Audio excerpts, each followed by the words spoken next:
Başkanım hayırlı olsun. Herhalde başvurunuzu yaptınız. Bundan sonraki çalışmalarınızda neler yapacaksınız? Teşekkür ederiz. Allah razı olsun inşallah. Bugün itibariyle Hür Dava Partisi olarak Muş Merkez İlçe Başkanlığı olarak resmi başvurumuzu yaptık.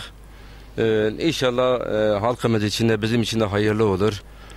Amacımız burada sadece siyasi parti kurmak değildir. Hem halkımız için hem bizim için hem memleketimiz için yeni bir oluşum oluşturmak, halkımızın değerlerine, geçmişine sahip çıkmak ve bu değerlerimizi bir daha diriltme adına, ihya etme adına bir daha çabalamak, çalışmak ve gayret etmektir. Allahu Teala bizleri de bu bölge bütün insanları, arkadaşlarımız da buna muvaffak etsin inşallah. Bizim için de, halkım için de inşallah hayırlı olur. Dünyamız ve ahiretimiz için de inşallah hayırlı olur diye inanıyoruz ve düşünüyoruz ve inancımızın peşinden de bu gayretimizde, cehdimizde inşallah sürdüreceğiz sonuna kadar. Hayırlı olur inşallah.